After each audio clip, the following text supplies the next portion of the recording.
নমস্কাৰ, জয় হিন্দ, জয় অসম। এটা বহুতেই ভাল খবৰ লৈছোঁ আপোনালোকৰ মাজলৈ। পুনৰ পুলিচ কনষ্টেবলৰ পোষ্ট মুকলি হৈছে 2025 বৰ্ষৰ কাৰণে। কনষ্টেবল, ফায়াৰমেন, চিভিল পুলিচ এই ধৰণৰ পোষ্টসমূহ মুকলি হৈছে। এই পোষ্টসমূহত আপোনালোকে মিনিমাম 10 পাছ কৰি আপুনি আবেদন কৰিব পাৰিব। আবেদন কৰিবলৈ আপোনাৰ বয়সৰ সময়সীমা কিমান লাগিব, এপ্লিকেশ্যন ফিজ কিমান কাটিব লাগিব, কেতিয়াৰ পৰা এই পোষ্টসমূহত আবেদন প্ৰক্ৰিয়াটো ষ্টাৰ্ট হৈছে আৰু কেতিয়ালৈকে লাষ্ট ডেট আছে, সম্পূৰ্ণ তথ্য এই ভিডিঅ'ৰ জৰিয়তে আলোচনা কৰিম। ভিডিঅ'টো শেষলৈকে চাই যাব, অলপো স্কিপ নকৰাকৈ। যদি ভিডিঅ'টো চাই ভাল পায় এটা লাইক কৰিব আৰু মোৰ চেনেলটোলৈ যদি প্ৰথমবাৰৰ কাৰণে আহিছে তেনেহ'লে প্ৰতিদিনে এই ধৰণৰ জবৰ আপডেটসমূহ পাই থাকিবলৈ হ'লে মোৰ চেনেলটো ছাবস্ক্ৰাইব কৰি ৰাখিব। লগতে ভিডিঅ'টো সকলো বন্ধু বান্ধৱীলৈ শ্বেয়াৰ কৰি দিব যাতে সকলোৱে জবৰ আপডেটসমূহ প্ৰতিদিনে পাই থাকিব পাৰে। ভিডিঅ' ডেছক্ৰিপশ্যনত মই হোৱাটছআপ চেনেলৰ লিংক দিছোঁ, তাতো গৈ আপোনালোকে হোৱাটছআপ চেনেলটো ফ'ল' কৰি ল'ব যাতে প্ৰতিদিনে জবৰ আপডেটসমূহ সকলোতকৈ আগতীয়াকৈ পাই থাকিব পাৰে। যিহেতু যিসমূহ পুলিচ কনষ্টেবলৰ পোষ্ট মুকলি হৈছে সেই পোষ্টসমূহত আপোনালোকে কেনেদৰে আবেদন কৰিব, আবেদনৰ অন্তিম তাৰিখ কেতিয়ালৈকে আছে, সম্পূৰ্ণ তথ্য আলোচনা কৰিম। ভিডিঅ'টোত শেষলৈকে চাব, অলপো স্কিপ নকৰাকৈ। ইয়াতে দেখিবলৈ পাইছে APSSB police constable, firemen constable, civil police new recruitment 2025 notification out, apply online. যিহেতু APSSB ফালৰ পৰা যিটো অৰুণাচল প্ৰদেশ পুলিচ কনষ্টেবলৰ পোষ্ট মুকলি হৈছে, ফায়াৰমেন কনষ্টেবলৰ পোষ্ট মুকলি হৈছে, চিভিল পুলিচ হয়, এইসমূহ চিভিল পুলিচৰ জব হয়। যদি আপুনি ইণ্টাৰেষ্টেড হয়, এলিজিবল হয় এই পোষ্টসমূহত, যিহেতু অৰুণাচল প্ৰদেশৰ পুলিচ কনষ্টেবলৰ পোষ্ট হ'লেও আপুনি অসমৰ যিকোনো ডিষ্ট্ৰিক্টৰ পৰা এই পোষ্টসমূহত আবেদন কৰিব পাৰিব। মিনিমাম আপুনি 10 পাছ কৰিলে পোষ্টসমূহত আবেদন কৰিব পাৰিব। এই পোষ্টসমূহত আপুনি অনলাইন মাধ্যমেৰে আবেদন কৰিব পাৰিব। ইয়াতে লিখা আছে the Arunachal Pradesh staff selection board APSSB has released the official notification for the recruitment of 954 post fireman constable MTS and other vacancy। যিহেতু 954টা পোষ্ট মুকলি হৈছে ফায়াৰমেন কনষ্টেবল MTS এণ্ড আৰু বিভিন্ন ধৰণৰ পোষ্ট মুকলি হৈছে। ইলিজিবল আৰু ইণ্টাৰেষ্টেড কেণ্ডিডেটে আবেদন কৰিব পাৰিব। ভিডিঅ' ডেছক্ৰিপশ্যনতে মই আবেদন কৰাৰ লিংক দিম, তাতে গৈ আপুনি আবেদন কৰি ল'ব পাৰিব। ইয়াতে এটা অভাৰভিউ আছে, অভাৰভিউটো মই কৈ দিছোঁ, আপোনালোকে চাব। যিটো অৰুণাচল পুলিচ ৰিক্ৰুটমেণ্ট 2025ৰ যিটো ডিটেইলছ আছে, অৰ্গেনাইজেশ্যনটোৰ নেম হৈছে আপোনাৰ Arunachal Pradesh staff selection board APSSB। Apply প্ৰচেছটো আপোনালোকে অনলাইন মাধ্যমেৰে আবেদন কৰিব পাৰিব। এপ্লাই লাষ্ট ডেটটো এই পদসমূহৰ 25 আগষ্টৰ তাৰিখলৈকে আপুনি পদসমূহত আবেদন কৰিব পাৰিব। পোষ্ট নেমটো হৈছে আপোনাৰ কনষ্টেবলৰ পোষ্ট মুকলি হৈছে, ফায়াৰমেনৰ পোষ্ট মুকলি হৈছে, MTSৰ পোষ্ট মুকলি হৈছে, লেবৰেটৰী পোষ্ট মুকলি হৈছে, লেবৰেটৰী এটেণ্ডেণ্টৰ পোষ্ট মুকলি হৈছে, কনষ্টেবল চিভিল পুলিচৰ পোষ্ট মুকলি হৈছে। এতিয়া চেলাৰীসমূহৰ ক্ষেত্ৰত ক'বলৈ গ'লে আপোনালোকে 21,700 টকাৰ পৰা আৰম্ভ কৰি 69,100 টকালৈকে আপুনি চেলাৰীসমূহ পাব। লগতে আপুনি এইটো চেণ্ট্ৰেল গভৰ্ণমেণ্টৰ চাকৰি হয়, লেভেল 3 মতে আপোনাৰ চেলাৰীসমূহ দিব। জব লোকেশ্যনটো আপোনাৰ অল অভাৰ অৰুণাচল প্ৰদেশ। আপুনি যদি জবটো পায় বা চাকৰিটো পায় তেনেহ'লে আপুনি অৰুণাচল প্ৰদেশতে আপুনি থাকি চাকৰিটো কৰিব লাগিব। মিনিমাম কোৱালিফিকেশ্যনটো যিহেতু আপুনি গম পাইছে, 10 পাছ কৰিলে পোষ্টসমূহত আবেদন কৰিব পাৰিব। ইয়াতে অফিচিয়েল ৱেবছাইটটো আছে apssb.nic.in। যদি পোষ্টসমূহত আপুনি ইণ্টাৰেষ্টেড হয়, এলিজিবল হয়, আবেদনসমূহ কৰি ল'ব পাৰিব। এলিজিবিলিটি ক্ৰাইটেৰিয়াটো আপোনাৰ দিয়া আছে, candidate must B a citizen of India. আপুনি এজন ভাৰতৰ কেণ্ডিডেট হ'ব লাগিব। ভাৰতৰ যিকোনো ষ্টেটৰ পৰা, যিকোনো ডিষ্ট্ৰিক্টৰ পৰা আপুনি এই পোষ্টসমূহত আবেদন কৰিব পাৰিব। ইম্পৰ্টেণ্ট ডেটটো হৈছে আপোনাৰ এপ্লিকেশ্যন ষ্টাৰ্ট 1 আগষ্টৰ তাৰিখৰ পৰা এই পোষ্টসমূহত এপ্লিকেশ্যন প্ৰক্ৰিয়াটো ষ্টাৰ্ট হৈ গৈছে। এপ্লিকেশ্যন লাষ্ট ডেটটো আছে আপোনাৰ 25 আগষ্টৰ তাৰিখলৈকে। যিটো আপোনাৰ টেণ্টেটিভ এক্সাম পাতিব সেইটো 26/10/2025, যিহেতু অক্টোবৰ মাহৰ 26 তাৰিখে এইটো টেণ্টেটিভ এক্সামটো পাতিব। আৰু লগতে আপোনাৰ যিটো ফিজিকেল এফিচিয়েঞ্চি টেষ্ট আৰু ফিজিকেল ষ্টেণ্ডাৰ্ড টেষ্টটো 18/11, যিহেতু 18 নৱেম্বৰ তাৰিখে ফিজিকেল এফিচিয়েঞ্চি টেষ্ট আৰু ফিজিকেল ষ্টেণ্ডাৰ্ড টেষ্টসমূহ অনুষ্ঠিত হ'ব। যদি পোষ্টসমূহত আপুনি ইণ্টাৰেষ্টেড হয়, এলিজিবল হয়, আবেদনসমূহ কৰি ল'ব পাৰিব। Education qualification and age limit post details. ইয়াতে বয়সৰ সময়সীমা, কোৱালিফিকেশ্যন আৰু পোষ্ট ডিটেইলছ আপোনাৰ দিয়া আছে। যিটো আপোনাৰ টোটেল পোষ্ট আছে 461টা পোষ্ট মুকলি হৈছে, যিটো আপোনাৰ পোষ্ট কনষ্টেবল AAPBN, যিটো আপোনাৰ বেটেলিয়নৰ পোষ্ট হয়, 25টা পোষ্ট মুকলি হৈছে। এই পোষ্টসমূহত আপোনাৰ বয়সৰ সময়সীমাটো 18 বছৰৰ পৰা 22 বছৰলৈকে আবেদন কৰিব পাৰিব। লগতে আপুনি এজ চিলেকশ্যনসমূহ লাভ কৰিব।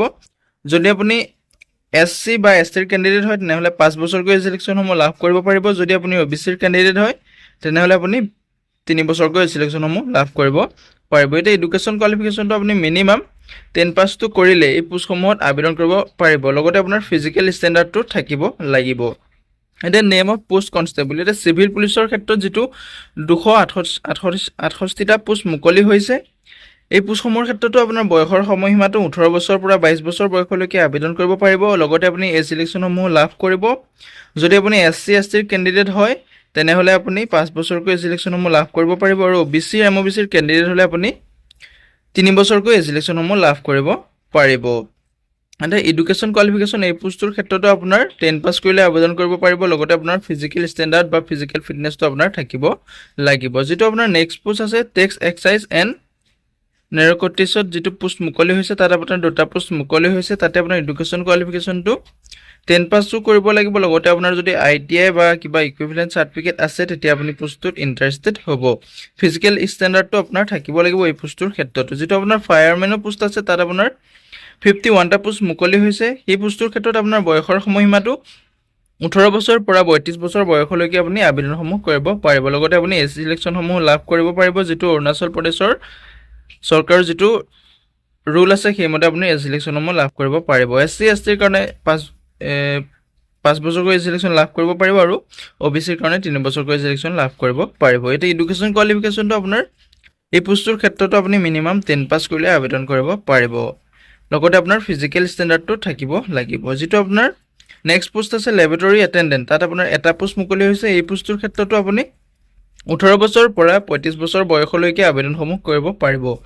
লগতে আপুনি পোষ্টসমূহতো এই চিলেকশ্যন ল'ব পাৰিব, যিটো গভৰ্ণমেণ্টৰ ৰুল আছে, অৰুণাচল প্ৰদেশ চৰকাৰ যিটো গভৰ্ণমেণ্টৰ ৰুল আছে সেইমতে আপোনাৰ এই চিলেকশ্যনসমূহ দিয়া হ'ব।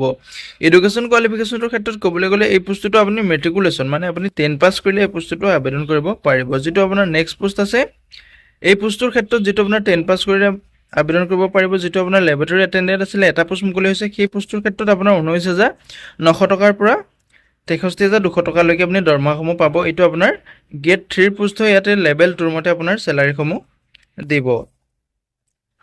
এইটো যিটো লেবৰেটৰী এটেণ্ডেণ্ট 2 আছে তাতে আপোনাৰ 18 বছৰৰ পৰা 35 বছৰ বয়সলৈকে আবেদন কৰিব পাৰিব। এই পোষ্টটো আপোনাৰ এডুকেশ্যন কোৱালিফিকেশ্যনটো 10 পাছ কৰিলে আবেদন কৰিব পাৰিব। এইটো গ্ৰেড 4ৰ পোষ্ট হয়। এই পোষ্টটোত আপোনাৰ চেলাৰীসমূহ লেভেল 1ৰ মতে দিব। 18,000 টকাৰ পৰা আৰম্ভ হ'ব আৰু 56,900লৈকে আপুনি চেলাৰীসমূহ পাব। টোটেল পোষ্টটো আছে যিটো মেনুৱেল এছিষ্টেণ্টৰ পোষ্ট আছে, তাত 4টা পোষ্ট মুকলি হৈছে। এই পোষ্টটোৰ ক্ষেত্ৰত আপুনি এডুকেশ্যন কোৱালিফিকেশ্যনটো 10 পাছ কৰিলে আবেদন কৰিব পাৰিব। যিটো আপুনি ষ্টেট গভ আছে অৰুণাচল প্ৰদেশৰ যিটো আছে, বা আপোনাৰ নিজৰ অসমৰ পৰা যদি আবেদন কৰে অসমৰ যিটো ষ্টেট গভৰ্ণমেণ্টৰ আছে তাতে আপুনি মেট্ৰিক পাছটো কৰিলে আপুনি আবেদন কৰিব পাৰিব। এই পোষ্টটোৰ 4th গ্ৰেডৰ পোষ্ট হয়। এই পোষ্টটো আপোনাৰ 18,000 পৰা 56,900লৈকে আপুনি চেলাৰীসমূহ পাব। লগতে আপোনাৰ বয়সৰ সময়সীমাটো 18 বছৰৰ পৰা 35 বছৰ বয়সলৈকে এইসমূহ পোষ্টতো আবেদন কৰিব পাৰিব। যদি আপুনি ইণ্টাৰেষ্টেড হয়, এলিজিবল হয়, আবেদনসমূহ কৰি ল'ব পাৰিব।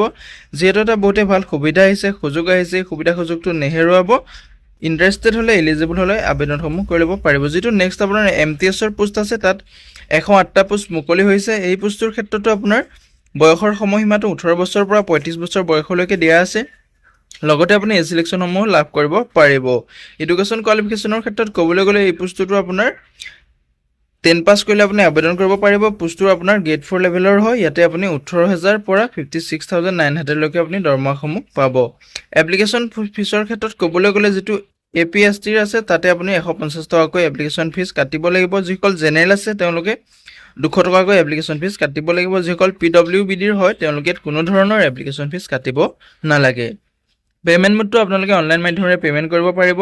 Net banking, debit card, credit card যিকোনো মাধ্যমেৰে আপুনি পে'মেণ্ট কৰিব পাৰিব। চিলেকশ্যন প্ৰচেছটোৰ ক্ষেত্ৰত ক'বলৈ গ'লে তিনিটা ষ্টেজত আপোনালোকৰ চিলেকশ্যন প্ৰক্ৰিয়াটো হ'ব। ফাৰ্ষ্ট ষ্টেজটোত আপোনাৰ ৰিটেন এক্সাম হ'ব। ছেকেণ্ড টেষ্টত আপোনাৰ ফিজিকেল টেষ্ট হ'ব। থাৰ্ড ষ্টেজটোত আপোনাৰ মেডিকেল এক্সামিনেশ্যন হ'ব। পোষ্ট ক'ড আছে, আৰু ইয়াতে আপোনাৰ যিসমূহ পোষ্ট মুকলি হৈছে প্ৰতিটো পোষ্টৰ আপোনাৰ ষ্টেজ 1, ষ্টেজ 2, ষ্টেজ 3 কেনেধৰণৰ আপোনাৰ এক্সামসমূহ পাতিব বা চিলেকশ্যন প্ৰচিডিউৰটো কৰিব আপোনাৰ দিয়া আছে। যিটো আপোনাৰ পোষ্ট ক'ডটো আপুনি নিজে চাই ল'ব, কোন নটিফিকেশ্যনত লিখা আছে পোষ্ট ক'ডটোৰ মতে আপোনাৰ ইয়াতে কিছুমান পোষ্টত অকল এক্সামটোহে হ'ব। ষ্টেজ 1 হ'ব অনলি। যিসমূহ 19, 25, 29, 25 সেইসমূহত আপোনাৰ অকল এক্সামহে হ'ব। ইয়াত কোনো ধৰণৰ ফিজিকেল ইফিচিয়েঞ্চি টেষ্ট বা ফিজিকেল ষ্টেণ্ডাৰ্ড টেষ্ট নহয়। কিছুমান ক্ষেত্ৰত আপোনাৰ অকল এক্সাম হ'ব, কিছুমান ক্ষেত্ৰত আপোনাৰ তিনিটাই ষ্টেজ হ'ব। হাউ টু এপ্লাই ক্ষেত্ৰত ক'বলৈ গ'লে যদি আপুনি পোষ্টসমূহ ইণ্টাৰেষ্টেড হয়, এলিজিবল হয়, অফিচিয়েল ৱেবছাইটৰ লিংক মই ভিডিঅ' ডেছক্ৰিপশ্যনত দিম, তাতে গৈ আপুনি আবেদন কৰিব পাৰিব। যদি আপুনি ডাইৰেক্ট এপ্লাই কৰিব বিচাৰে, ভিডিঅ' ডেছক্ৰিপশ্যনত মই ডাইৰেক্ট এপ্লাই কৰাৰ লিংক দিম, তাতো গৈ আপুনি আবেদনসমূহ কৰি ল'ব পাৰিব। আজিলৈ ভিডিঅ'টো ইমানেই আছিলে। যদি ভিডিঅ'টো চাই ভাল পালে এটা লাইক কৰিব আৰু মোৰ চেনেলটোলৈ যদি প্ৰথমবাৰ কাৰণে আহিছে তেনেহ'লে চেনেলটো ছাবস্ক্ৰাইব কৰিবলৈ নাপাহৰিব। জয় হিন্দ, জয় অসম।